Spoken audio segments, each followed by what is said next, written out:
Okay, so you've got that ambition, right? That real drive to build something that lasts. We totally get that. We do. And this deep dive, it's really about making sure that ambition works for you, not against you. Yeah, because we're looking at this age-old tension, really, the fight between your ego and actually, well, getting stuff done. Exactly, because unchecked ego, it can just slam the brakes on everything, even when things look really promising. Mm-hmm. So we've gathered some pretty fascinating viewpoints on this. We'll dig into reflections on ego, sure, but also advice from like an ancient rhetorician, Isocrates. Right, his letter to Demonicus. Yeah, that one. And then there's the life of General William Tecumseh Sherman. His Yeah, approach was kind of different. very different. And the whole idea about maybe talking less. Yes, the dangers of too much talk. So the mission, let's say, is to pull out the practical wisdom here, help you avoid those ego traps and, focus on making a real impact. Okay, so let's dive in. First up, what is this ego thing we keep talking about? Well, our first source, Aspire, it sort of nails it right at the start. How so? It describes ego as our tendency to spin these like elaborate stories about ourselves, pretending we have it all figured out even when, well, we don't. Like a personal highlight reel that maybe doesn't quite match reality. Exactly. And the cure, it says, humility and just facing reality head on. That definitely sets the stage. And it takes guts, right? I think Adam Smith was quoted. Oh, yeah, that's a great quote about the bold surgeon operating on himself. He says it's just as bold to pull off that mysterious veil of self-delusion. Wow. Yeah, it takes real courage to look honestly at yourself, see where ego might be, messing things up. Definitely. So that honest self-check, that's kind of foundational. And this isn't a new problem, is it? You mentioned Isocrates. No, not at all. We're talking, what, 374 BC? Ancient Greece. Isocrates writes this letter to a young guy, Demonicus, ambitious kid. Kind of like passing on wisdom. Exactly. Isocrates knew his dad. And he lays out these noble maxims. And honestly, they still feel incredibly relevant. Like what kind of advice? Well, he really hammers home that true strength is internal. He says, no adornment so becomes you as modesty, justice, and self-control. Modesty, justice, self-control. Yeah. Not like fancy clothes or status. Right. He warns against being ruled by temper or pleasure or even pain. And this one's great. Whore flatterers as you would deceivers. Oh, that's sharp. Why specifically flatterers? Because ego just eats that stuff up, right? Flattery feeds it, even if it's totally empty. And that can lead you way off track. Makes sense. Ego loves validation. Any other gems from Isocrates? Yeah, be affable, but never haughty. Simple idea, but profound. Nobody likes arrogance, even if they're technically below you. Sure. And thinking before acting, he said, be slow in deliberation, but be prompt to carry out your resolves. Basically, think carefully, then act decisively. Temper ambition with good judgment. Got it. And maybe the biggest one, cultivate your mind. A sound mind in a human body called it the greatest thing in the smallest compass. Wow. So intellect and self-control are key to handling ambition. Fundamentally, yeah. It's amazing how that stuff lasts. And didn't our source link this to Shakespeare? Yeah, it did. Scholars think Isocrates heavily influenced Polonius's speech in Hamlet. The advice to his son Laertes. Oh, right. To thine own self be true. Exactly. And it must follow, as the night the day, thou canst not then be false to any man. It echoes Isocrates on self-awareness, integrity. It's all there. Wild. These truths just keep popping up. They really do. And even wilder, those exact lines apparently really resonated with a young U.S. Army officer, William Tecumseh Sherman. No way. So he maybe didn't know Isocrates directly, but he got the message. Seems like it. Which brings us to Sherman. Yep. His story, as the source points out, it's a real contrast to those flashy, quick rises to fame, like Napoleon or someone. How so? What was different about Sherman? Well, his career was more of a slow burn. Years and years in the Army, tons of travel, mostly on horseback, just learning the ropes, learning the country. So not overnight success, more like gradual competence building. Exactly. Putting in the time, doing the work. That's a key takeaway right there. And didn't he do something really unusual early in the Civil War when he got promoted? Oh, yeah, that's incredible. He meets Lincoln, gets promoted to brigadier general, and basically says, thanks, but can you promise I won't actually have to take superior command? Seriously, who does that? Right. It shows amazing self-awareness. He valued being ready more than just having the fancy title. So prioritizing competence over rank, that's huge. It really is. He knew his limits at that point.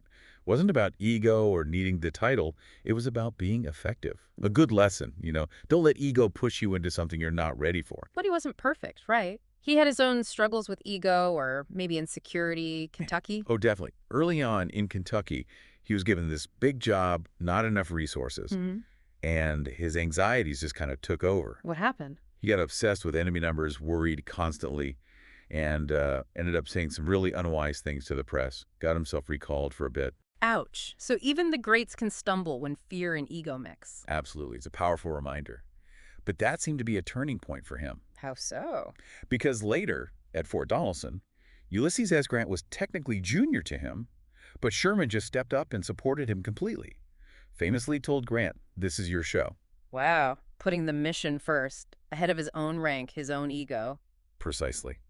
In an era where tons of generals were just jockeying for personal glory, Mm. Sherman focused on the bigger picture, winning the war. His willingness to support Grant was actually critical to that early Union victory. So the lesson is focus on the goal, not your own status. Bingo. And his famous march to the sea, that super bold move, that wasn't just ego, was it? The source said it was based on something else. Yeah, not reckless ego at all. It was built on years of him personally traveling through and studying that exact southern terrain. He knew it inside out. So the confidence was earned. It came from deep knowledge, not just, bluster. World of difference, right? Earned confidence versus manufactured ego. Definitely. And even later, as a huge national hero, he wanted nothing to do with politics and warned Grant about flattery. Yep. Told Grant, be natural and yourself, and this glittering flattery will be as the passing breeze of the sea on a warm summer day. Yeah. Just brilliant. Talk about staying grounded. He understood what really mattered. Wasn't seduced by fame, focused on substance. That's a powerful insight. Be wary of that fleeting high from praise. Focus on the real work. And I love that distinction the biographer made between people sort of born with a belief in themselves versus people like Sherman, where it's a slow growth dependent on actual achievement. That's such a critical point. Mm-hmm. Sherman's self-belief wasn't just there. It was built, brick by brick, through hard work, through getting things done. And he often seems surprised by his own success, that haunting sense of doubt. Yes. The biographer calls that true modesty, which is described as poise, not pose. Isn't that great? Poise, not pose. I like that. It's not false humility. It's quiet confidence rooted in reality, maybe even with an awareness of where things could go wrong. Which circles back to that really sharp question the source asks the listener. Right. If your belief in yourself is not dependent on actual achievement, then what is it dependent on? And the answer is usually ego. Exactly. And that's where you see those spectacular rises, followed by equally spectacular falls. Yeah. Ego inflates you, but there's no foundation. Reality eventually bites. So Sherman's path shows the power of grounded ambition. Belief follows accomplishment. Precisely. Now let's shift gears a bit, talk about another subtle way ego trips us up.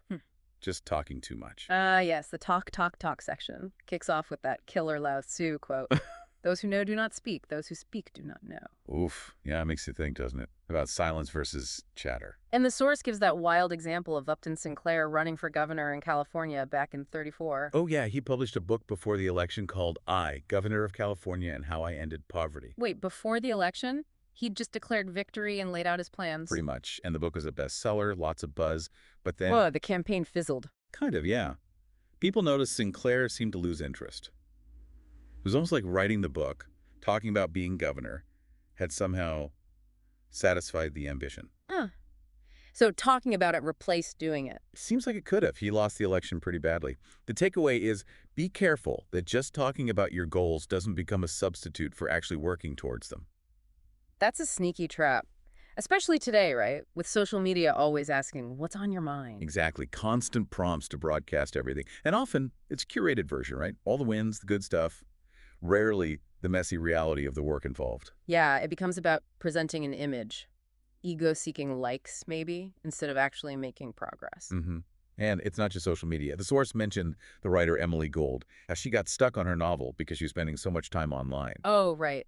It's often easier, maybe more instantly gratifying, to talk about the creative process than to actually, sit down and wrestle with the blank page. Totally. And there's even a book called Working on My Novel, which is just writers' social media posts about not writing. It perfectly shows how talk can become procrastination. It gives you a false sense of progress, maybe, like Kierkegaard warned. Expressing the thought weakens the action. Exactly. It's insidious. Talk can drain the very energy you need to do the thing. Anyone can talk big, but real strength often lies in, well, knowing when to shut up. Like Sherman's rule. Never give reasons until you must. Maybe. A Oh. better reason will pop into your head. Yeah. Or think about Bo Jackson, the athlete. He was incredibly ambitious, but kept his biggest goals mostly to himself. So there's a strategic element to silence too, not just avoiding procrastination. Definitely.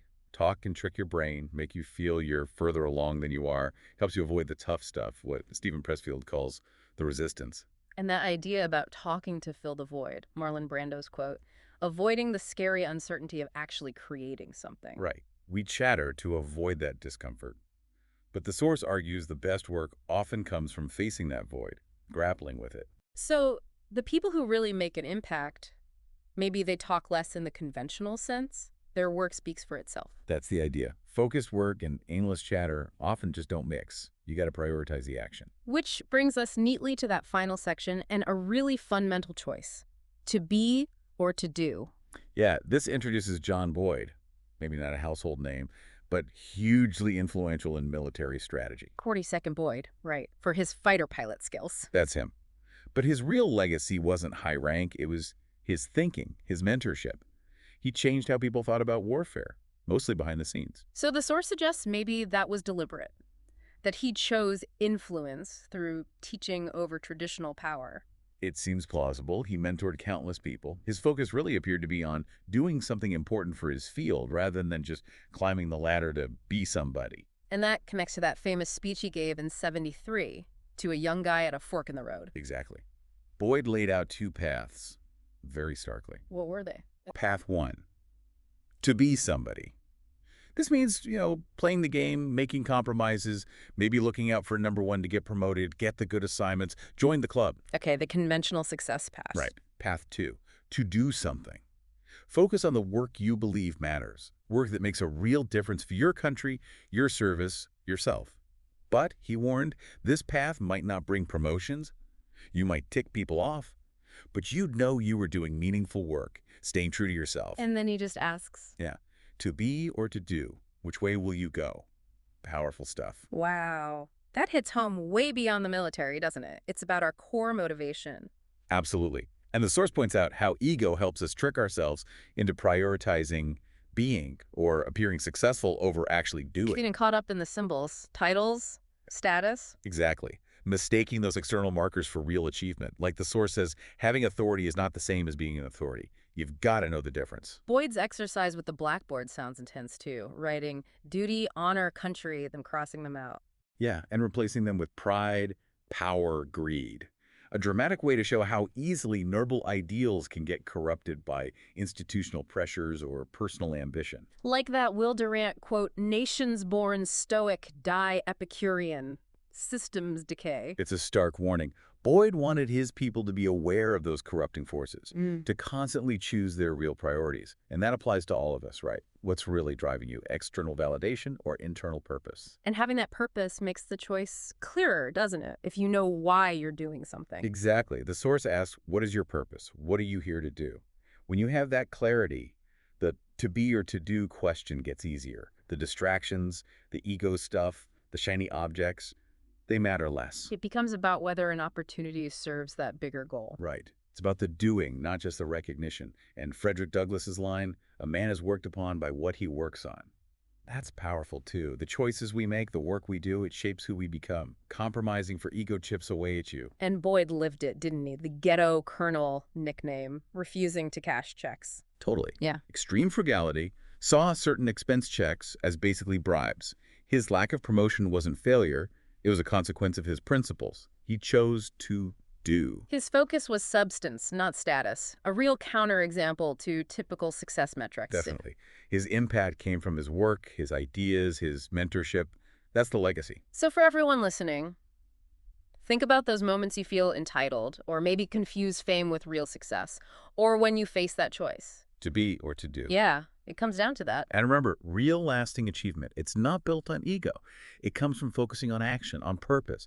The wisdom from Isocrates, the example of Sherman, Boyd's challenging question, they're all tools to help navigate that. So here's that final thought to really chew on. How are you going to define your success? Is it going to be about external applause or the actual impact of what you do? Something to keep exploring as you move forward.